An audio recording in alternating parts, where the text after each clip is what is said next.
महर्षि पतंजलि की जो है योगश्चित्त वृत्ति निरोध है, समत्वम योग उच्चते, योग है कर्मसु कौशलम। और भगवान श्री कृष्ण अर्जुन ने योगी भव अर्जुन है कि हे अर्जुन तू योगी हो, योगी होबा की सलाह दी है। तो योगी कौन हो सके?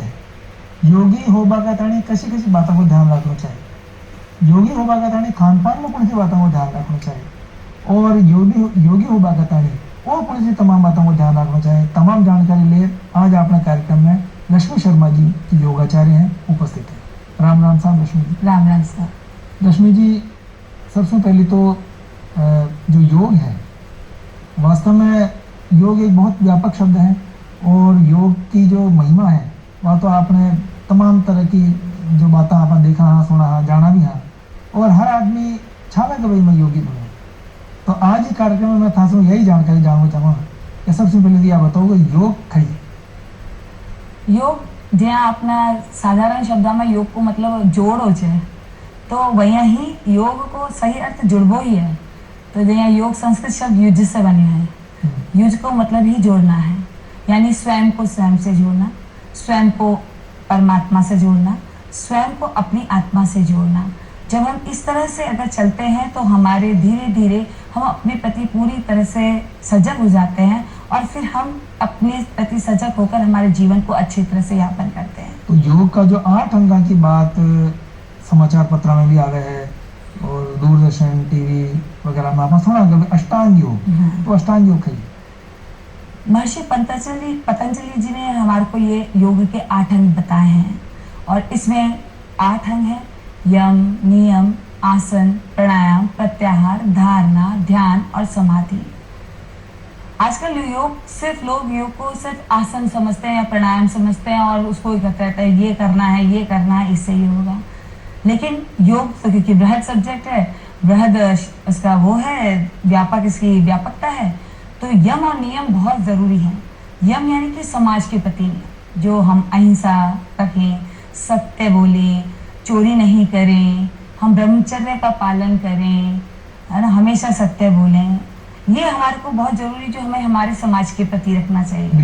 इसी तरह से नियम भी, नियम हमारे प्रति शौच, संतोष, तप, स्वाध्याय, ईश्वर प्राणायाम, यानी कि मन की और तन की दोनों की सफाई, खाली तन की नहीं कि नहा लिए धो लिए और साफ हो गए, मन की सफाई भी, ठीक है ना। संतोष, हम अच्छे कर्म कर रहे हैं और उससे जो हमें फल प्राप्त हो रहा है उससे हम संतुष्ट रहें।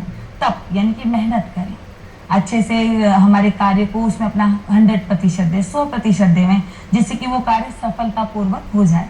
स्वाध्याय, अच्छी किताबें पढ़ें, अच्छी पुस्तकें पढ़ें, है ना, उससे हमारा जो दिमाग है वो अच्छी चीज़ों की तरफ ज़्यादा जाता है, अच्छे विचार उससे उत्पन्न होते हैं। और ईश्वर का ध्यान बहुत ज़रूरी है। बिना ईश्वर के तो प्रकृति और ब्रह्मांड दोनों ही नहीं है, उनको याद रखें। इसके बाद नंबर आता है आसन का। जब हम ये 2 पूरे उस पर विजय प्राप्त कर लेते हैं, या मान लीजिए कि 50% भी कर लिया, तब हम आसन को ध्यान सकते हैं। वरना खाली आसन तो ज़्यादा फायदेमंद होते हैं नहीं, करते हैं लोग, लेकिन करना चाहिए इन दोनों के साथ। आसन में हम लोग स्थिरम सुखम आसनम, जो इस चीज को हम स्थिरता पूर्वक और सुखपूर्वक कर सके वो आसन है। ऐसे नहीं कि बहुत ज्यादा तेज गतिशील कर रहे हैं, बहुत ऐसे कर रहे हैं। श्वास के साथ सजगता पूर्वक और अच्छे से अपने श्वास और मन को मिलाते हुए, भावना लेते हुए हम आसन करें, तब जाकर हमारा वो आसन है ना, जब जाके सिद्ध होता है। ऐसे ही प्राणायाम का अर्थ है प्राणों का आयाम, यानी कि हम हमारी श्वास को सजगता पूर्वक दिन उसको बढ़ाते हैं, हमारे प्राणों का, हमारे जीवन की ऊर्जा को बढ़ाते हैं, जिसकी वजह से आगे चल के हमारे जीवन की जितने भी कठिनाइयां हैं, या ये मान लीजिए हमारे रोग हैं, हमसे दूर होते चले जाते हैं। और ये बहुत अलग अलग तरीकों से किया जाता है। इसके बाद आता है प्रत्याहार। हमारी जितनी भी इंद्रियां हैं, जब हम उनको वश में कर लेते हैं, यानी कि अंदर की तरफ लेने लगते हैं, हमारी आंखें, नाक, कान, जीवा, भूख लग रही है, प्यास लग रही है, नींद आ रही है, इन पर विजय प्राप्त कर अपने अंदर भीतर की ओर जाते हैं, तो उसे प्रत्याहार कहते हैं। और रही बात धारणा की, जब हम भीतर चले जाते हैं तो एक जगह पर स्थित होकर एक ही जगह को लगातार उसके प्रति एकत्व का भाव, कंसंट्रेट हो जाए, तो वो धारणा है। इसके बाद चलते हैं ध्यान। जब एक जगह पर स्थित हो गए तो फिर यानी कि अपने भीतर हम एकीकार हो गए। और जब हम एकीकरण की बात करते हैं तो आत्मा और ईश्वर का नाम अपने आप सबसे ऊपर आ जाता है। हमारे ईश्वर से बात होने लगती है और हम ईश्वर के प्रति सजग हो जाते हैं। और बाद में आ जाती है समाधि, आनंदीकरण, परम आनंद। यही है अष्टांग योग पतंजलि जी का। रश्मि जी, सुनमा में बढ़िया लाग रही है, मतलब है भी बढ़िया, इसी हाँ, बात तो कोई नहीं, आपा तो खुद ही न माना है। लेकिन आज का आपाधापी के युग में, दौड़ भाग के युग में अत्री तमाम बातों को ध्यान रहा कर इन दिनचर्या में समावेशित करना कतरों संभव है। संभव है क्योंकि ये हमारी हिंदू जो प्राचीन पद्धति है, परंपराएं हैं, उनसे कुछ अलग नहीं है। बस उसको हमने बदल दिया है, उसको हमने तेजी से, हमें समय नहीं कहते, उसको बदल दिया है। पहले हम प्रातःकाल जल्दी उठते थे, सूरज के उगने से पहले हम उठ जाया करते थे, हमारे पूर्वज तब उठ जाते थे। तो जब प्रातःकाल की वेला हम जल्दी उठ गए तो हमारे सारे कार्य निरंतर सही समय पर हो जाते हैं। और जब वो सही समय पर हो जाते हैं तो हम हमारे अच्छे से जल्दी से नहा धो के तैयार होके भगवान की पूजा पाठ करके और हमारे लिए समय निकाल के हमारे प्रति भी सजग हो जाते हैं, ईश्वर का नाम भी ले लेते हैं, आसन प्राणायाम भी कर लेते हैं और जल्दी से सारे काम निपटा कर हम हमारे और कर्तव्य भी पूरे कर सकते हैं। थाको खेवा का मतलब यान है कि थोड़ी सी मन की दृढ़ता राख और आपने इका तानी अगर बखत निकाला तो निश्चित रूप से इका सब मिल बड़ा फायदा है, वे अपने बाकी जीवन की जो जीवनचर्या है, आपकी दिनचर्या है, वो में मदद करेगी। बिल्कुल बिल्कुल। हाँ। अगर आप ध्यान रखकर काम कह रहा तो अपना जो काम करवा की गति वह बढ़ जाएगी, वह बढ़ जाएगी। तो बठासो अपना समय की बचत होगी। बिल्कुल बिल्कुल। योगासन और व्यायाम, क्योंकि बहुत सारा लोग जिम भी जावे, बहुत सारा लोग दूसरा तरह का व्यायाम भी करे, हाँ। तो योगासन और व्यायाम में कई अंतर है। देखिए ऐसा है, योगासन सबसे बड़ी बात है, हमारे अंदर स्थिर लेके आता है, स्थिरता लेके आता है।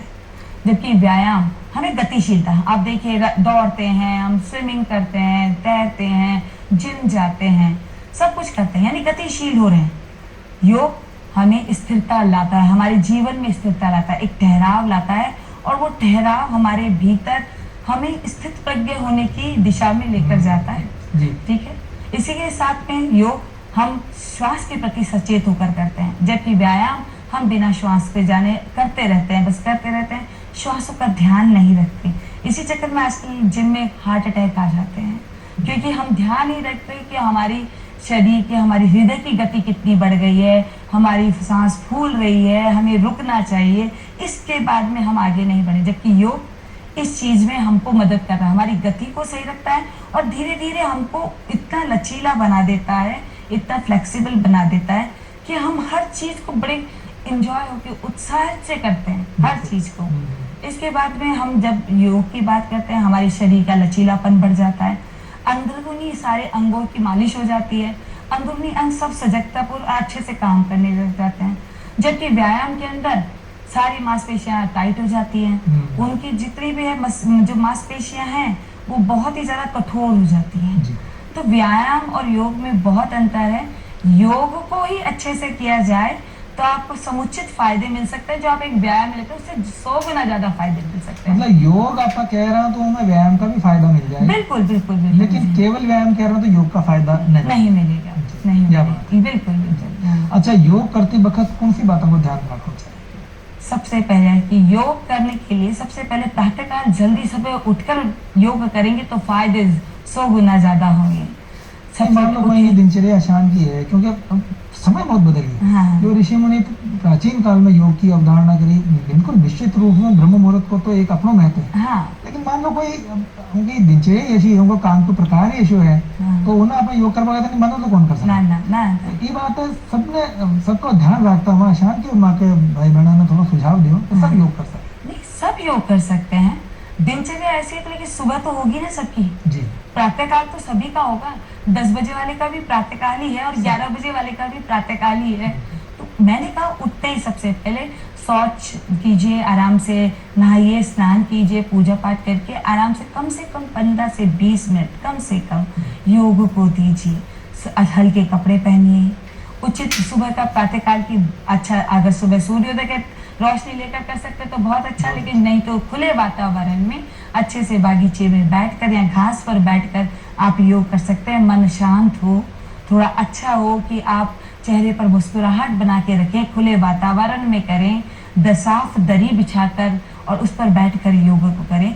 हल्का सा कहीं पे ओम का गुंजन चला लें और फिर हम योग करें तो हमारे लिए बहुत ही फायदेमंद होगा। तो शायद क्यों कि इनमें कोई सूती कपड़ा का प्रयोग न करना चाहे, ऊन का आसन का प्रयोग को महत्व है, शायद कोई बात भी है कि मैं या कोई टाट कपड़ों बचार में करवा हाँ, टाट का कपड़ा बहुत अच्छा रहता है, आप उससे करेंगे तो बहुत ज्यादा फायदेमंद है बनिस्पत की प्लास्टिक की मैट्स वगैरह जो आजकल आने लगे हैं, उससे अच्छा है कि हम उस पे करेंगे तो ज्यादा फायदे में रहेंगे। और मतलब योग करवा कर कतरी पहले या बाद में भोजन करना चाहिए, या मान लो कहेंगे दिनचर्या शान के सुबह उठता ही या भोजन कर लियो है, अर्घो भोजन कर लियो, तो उनका कतरा गैप के बाद व्यायाम योग अगर आपने नाश्ता नाम का चीज से कर लिया, थोड़ा खा लिया है, तो आप 1 से 1.5 घंटे के बाद कर सकते हैं। लेकिन आपने अगर पूरा भोजन किया है, दिन का भोजन किया है, तो आप उससे 3.5 से 3 घंटे, 3 से 3.5 घंटे के बाद ही आप योग कर सकते हैं।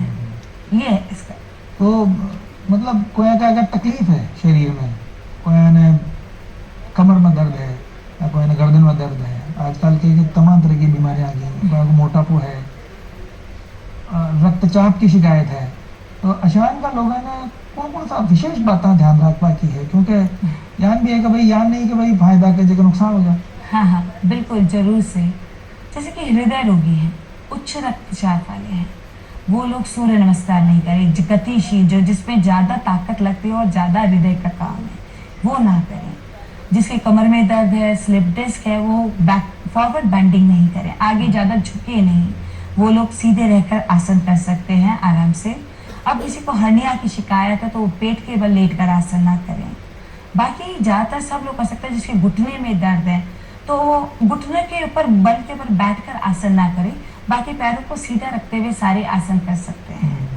इस तरह से सारे आसन चल रहे हैं। हाँ, स्पेशली महिलाओं को अपने पीरियड्स में, माहवारी के टाइम पे 3 दिन से 4 दिन तक आसन नहीं करने चाहिए, योग नहीं करना चाहिए।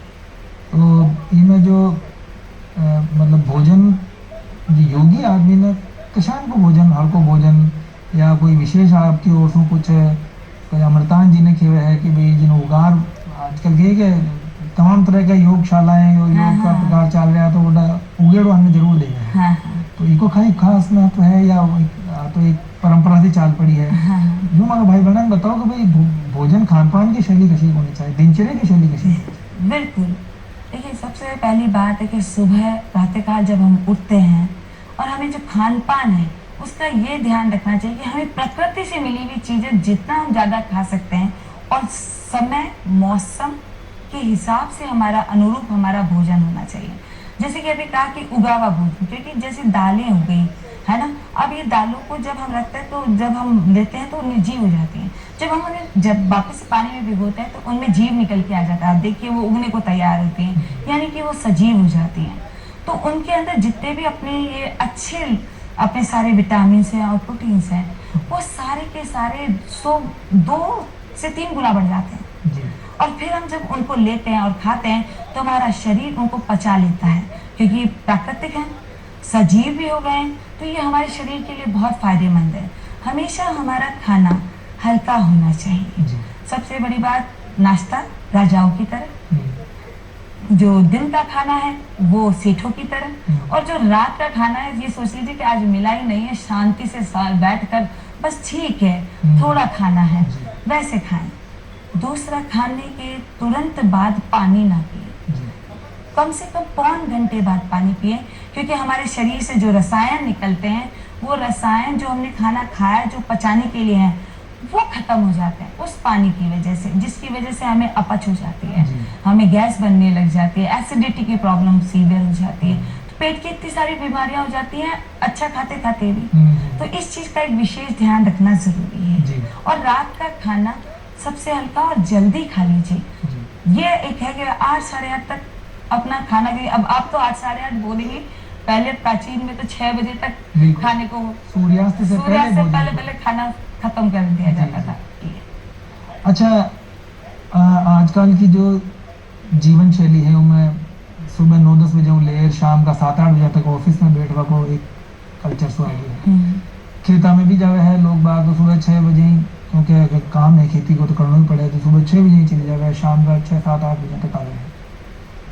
अशायन का जो लंबी दिनचर्या है, लंबा काम को प्रकार है, उनमें योग में क्या आप शामिल कर सकते अब जब भी काम कर रहे हैं साहब, तो पहले तो ऑफिस जवाला की बात करूँगी मैं कि वह सारे टाइम आजकल एक लैपटॉप चालू है, आगे कंप्यूटर चालू है, जी पे आगे हमारे बैठना पड़े छे, तो मैं कहीं करा कि सारे टाइम आगे झुका झुका अहिया काम करा छे। तो जब हम आधा से पौन घंटा आगे झुककर काम कर लें, तो थोड़ा सा अपना शरीर ना पीछे की तरफ अर्ध चक्रासन कीजिए, पीछे खींच लिया, अहिया कीजिए, पूरा पीछे खींच लिया और फिर ढीला छोड़ दिया।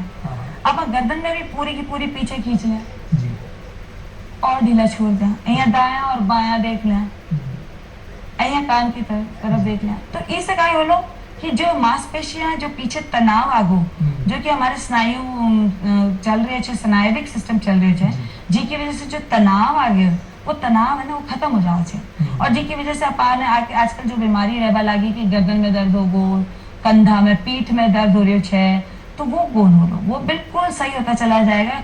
बस ये कि पौन घंटे के बाद में जरूर से 2 मिनट अपने शरीर को पीछे की तरफ जरूर खींचे।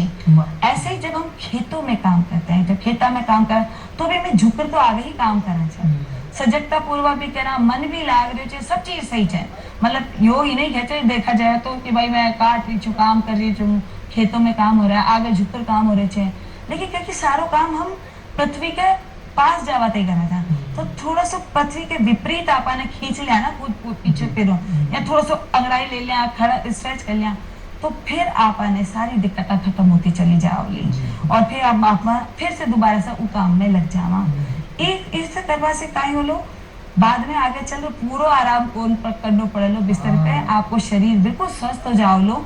ये सारा जितना भी यौगिक सूक्ष्म व्यायाम छे, ये जो स्कंद संचालन छे, ये पीछे कटी चक्रासन छे, ये सब करवा से अपनी शरीर की जितनी भी अंदर का अंग छे या मांसपेशियां छे, वह सब आराम से खुल जाओ छे और उनकी वजह से फिर दर्द खत्म हो जाओ छे।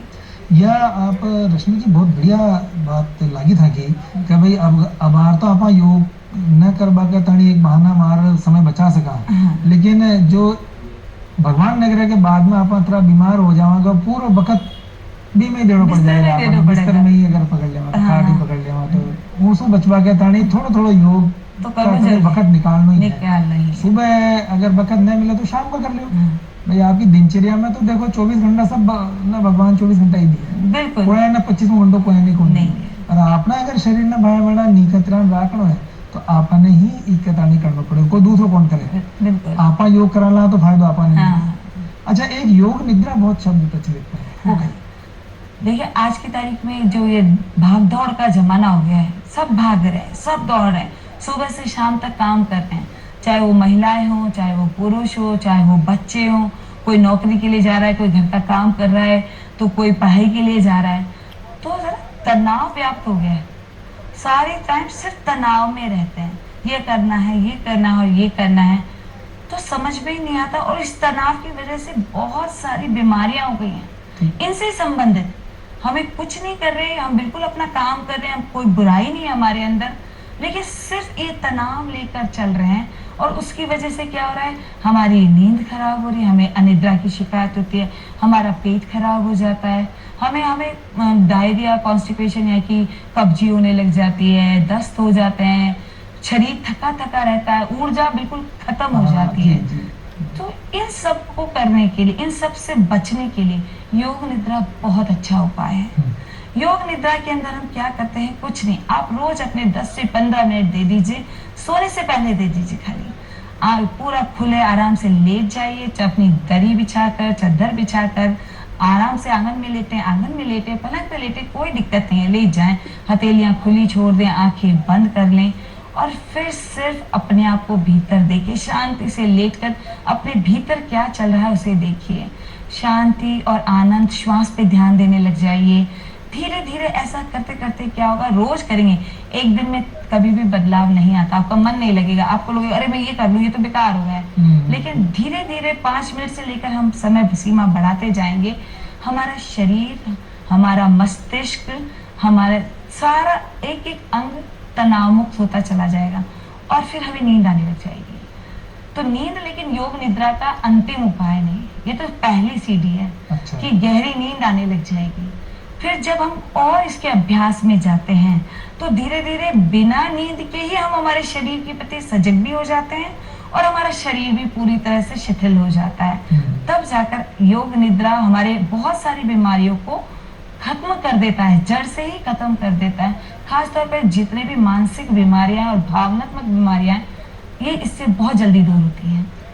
जो तनाव की बात करी कि भाई आदमी को आजकल खान पान भी बढ़िया है, और देखो जाओ तो पिछला जमाना से आज के युग में इंसान सो रहा तो है। हाँ। मैंने खान पान की भी पर्याप्त सुविधा है और दिनचर्या भी मतलब हर हिसाब को सुख है, ऐसी बात है। हाँ। अब तनाव की वजह से बीमारी आ रही है, तो तनाव ने तो दूर करवा को सबसे बढ़िया साधन, शायद मैं गलत कहूँ तो ध्यान ही है। हाँ, तो थोड़ा सा मगर भाई बहन ध्यान के बारे में बताओ कि कशी बखत करना चाहिए, क्या करना चाहिए, ध्यान की फायदा लेवा के तानी कौन सी बातों को ध्यान रखना। बिल्कुल, देखिए ध्यान जो है ना, बहुत ही देखा जाए तो बहुत वृद्ध शब्द है और देखा जाए तो बहुत छोटा सा शब्द है। ध्यान यानी कि सजगता पूर्वक। तो जब हम सजगता पूर्वक हम कोई भी चीज कर रहे होते हैं तो यानी कि वो काम तो 100% सफल होगा ही होगा। अब और कार्य तो हम कर रहे हैं, तो वो ध्यान तो अलग हो गया कि मैं मन से मेरा मोटरसाइकिल चला के जा रहा हूँ, ऑफिस का काम कर रहा हूँ, रोटी बना रही हूँ, ये तो ध्यान है ही।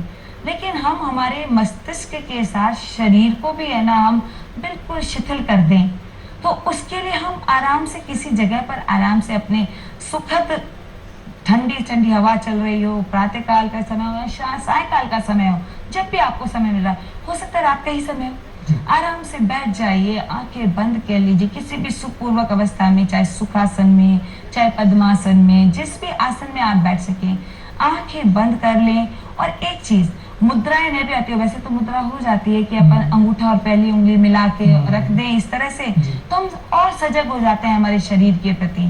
तो जब हम इस तरह से करके आंख बंद करके और श्वास को देखने लगते हैं या फिर ओम को नाद करते हैं, क्योंकि ध्यान भी बहुत तरीके का होता है। अब आज मैं कहूँ आंख बंद करके बैठ जाओ तो हाँ, शुरुआत में तो शायद 2 मिनट भी नहीं होगा, तो इसके लिए हम जप ध्यान कर सकते हैं। यानी कि पहले हम बोलना चालू करें, जैसे हम एक ही शब्द ले लेते हैं, मैं आज ओम की ही बात करूंगी, हम ओम बोलने लग जाएं,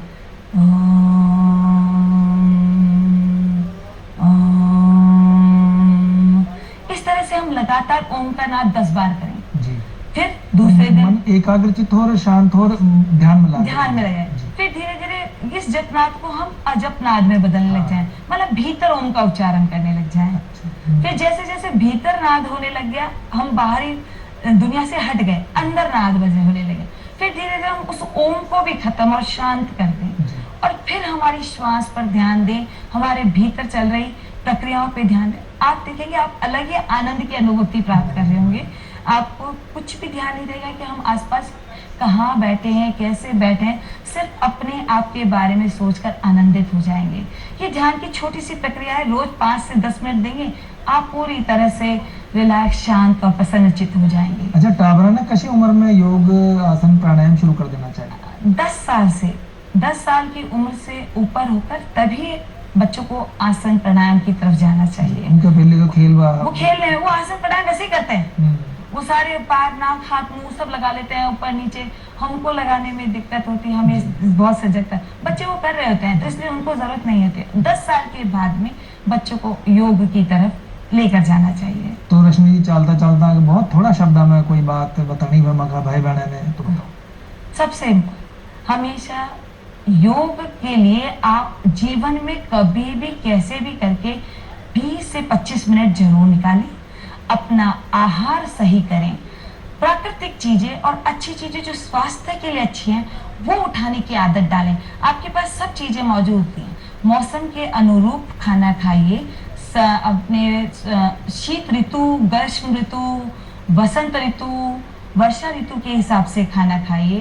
रात का खाना हल्का खाइए और हमेशा स्वस्थ रहिए और प्रसन्न रहने के तरीके खोजिए कि आप अच्छी चीजों से प्रसन्न रहें और हमेशा सकारात्मक रहिए, क्योंकि सकारात्मकता आपके जीवन में हमेशा सफलता लाती है और बिल्कुल। प्रसन्नता लाती है। बिल्कुल लक्ष्मी जी, और ये तमाम बातों को ध्यान करता हुआ योग ने अपना, आपने यजुर्वेद में देखी होगी, जीवेद शरद शतम, 100 वर्ष तक हम जिए और स्वस्थ होकर जिए।